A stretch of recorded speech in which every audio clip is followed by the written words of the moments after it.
నమస్తే. తాత, కేసీఆర్ గారి పాలన మంచిగా ఉందా లేకపోతే రేవంత్ రెడ్డి గారి పాలన మంచిగా ఉందా? ఎవరి పాలన బాగుంది తాత? అన్ని బాగానే ఉన్నాయి, బాగాలేకుంటే ఏది లేసాను, అన్ని బాగానే ఉన్నాయి. మంచిగా చేస్తాను. ఇది ఎన్నడూ చూడని విచిత్రంగా కనబడుతుంది. అసలు ఏం బ్రహ్మాండంగా చేసినందుకు బాగా ధన్యవాదాలు. అంతే విషయం. ఏం చేద్దాం. ఎక్కడ నుంచి వచ్చిన తాత? మేము చింతలపల్లి, ఇదే ఊరు మాది. ఏం మాట్లాడుతున్నా కేసు రాదు, ఏం మాట్లాడంట ఈ చిలుకలన్నీ చిలకలని ఎప్పుడు తీసుకున్నారు తాత ఈ చిలుకలన్నీ? ఇప్పుడు తీసుకొని 20-25 సంవత్సరాలు అయింది. అక్కడ 2 ఎకరాలు, నా చెట్టు అవతల 2 ఎకరాలు, రోడ్ అవతల 1 ఎకరం, 4 ఎకరాలు.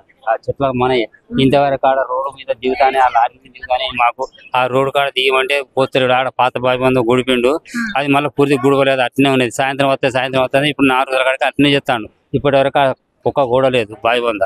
మంచిగా మూట కొట్టుకునే బాబు కూడపోతే ఇంతవరకు రాలేదు. ఇప్పుడు అడ్డం తిరిగితే నేను సాయంత్రం పోతా అని మాట్లాడుతాను. రేపు ఆ లారీ వాళ్ళు అంటే ఇప్పుడు ఇక్కడ ఉన్న పొలం మీరు ఇచ్చారు కదా, అంటే మీ దగ్గరికి వెళ్ళి లాక్కున్నారా లేకపోతే మీ ఇష్టంగా మీరు ఇచ్చారా? మా దగ్గర మా ఇష్టంగానే ఇచ్చాం. వాళ్ళు ఏం లాగలేదు. మాకు సంతకాలు పెడితే మాకు కొడుకు పెట్టినట్టు సంతకాలు. అంటే ఏమన్నారంటే కొంతమంది మీ రైతుల దగ్గరికి వెళ్ళి పొలాలు ఇష్టం లేకుండా తీసుకొని పొలాలను ఖరాబ్ చేసి సభ పెడుతున్నారని అంటున్నారు. లేదు, ఎవరిది వాళ్ళకే ఉన్నది, ఎవరికి హద్దులు వాళ్ళకే ఉన్నాయి. ఎవరి దాంట్లో వాళ్ళకి సమానం చేశారు, లెవెల్ చేశారు. ఎవరి దాంట్లో వాళ్ళకే ఉన్నాయి. మళ్ళీ పోయేటప్పుడు ఎవరి వాళ్ళకి ఎట్టు హద్దులు చూపెట్టిపోతామని చెప్పారు.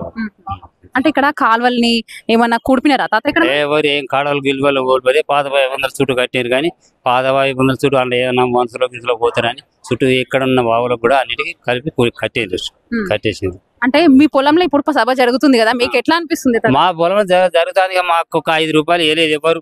మాకు మాత్రం మేము అడగలేదు, వాళ్ళు వేయలేదు. మరి ఏం ఇస్తారో ఏం పోతుందో. ఇలా నైట్ అయితే వాళ్ళు వాడుకుంటారు. మొత్తం నీళ్లు గిళ్ళు అన్ని పెట్టుకుంటారు అక్కడ. రోడ్డు మీదనే ఉంది మాది. ఆ రోడ్డు మీద ఉంది. నిన్న వరకు ఇంతవరకు ఆ పొలాలన్నీ వచ్చారు మేడం. ఆ పొలాలన్నీ వచ్చినప్పుడు మాది కూడా అంటే మేము రోడ్డు దాటవద్దు, నీరు కూడా రోడ్డు దాటవద్దు, అవతలికి దాటవద్దు, తూర్పు పక్కన రోడ్డు దాటవద్దు, మీరు ఇతలే ఉండాలని చెప్పిన. చేతి మన సతీష్ బాబు వచ్చి నేను కోపిస్తాను. ఇక వాళ్ళు ఏమో డబ్బులు కట్టించు, మా కాడ డబ్బులు కట్ చేసిపోయింది సార్. గది వేసాము వాళ్ళది. మరి ఎట్లా అనిపిస్తుంది ఇప్పుడు? ఏమనిపించిన మాకు అన్యాయం చేశారు వీళ్ళు. మాత్రం మాకు అన్యాయం చేశారు. మాకు మాత్రం కట్టేయాలి డబ్బులు. వాళ్ళకు ఎకరానికి 60,000 చొప్పున కట్టించారు. ఈ ఏరియా అంతా, పొలంలో ఉన్న ఏరియా అంతా 60,000 చొప్పున కట్టించారు. మాకు మాత్రం కట్టేయలేదు. మా అలా కోసిండాడ పడేసిండు, వాటిని తీసుకుపోయి ఇంటికాడ పడేసిండు. అది అట్లున్నది వాళ్ళ కథ. మరి మేము రోడ్డు దాటాలంటే మేము కూడా మరి అద్దు చెప్తాము. రోడ్డు దాటకుండా ఉండాలి వాళ్ళు కూడా. కార్లో గీర్లో లారీలు గీర్లు అన్ని ఉన్నాయి. ఆడ నీళ్లు వాడుకుంటారు, నీళ్లు పెట్టుకుంటారు.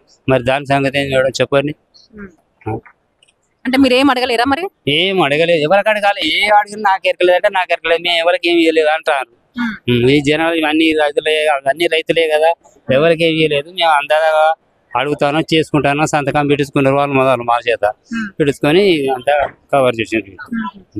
అంటే ఈ సంతోషంతోనే ఇచ్చినారు మీరు పొలాలు? అయితే సంతోషంతోనే ఇచ్చినట్టు. ఇప్పుడు సంతోషం వాళ్ళకి బలవరం చేయలేదు, వాళ్ళకు కలిపి నడిపించలేదు.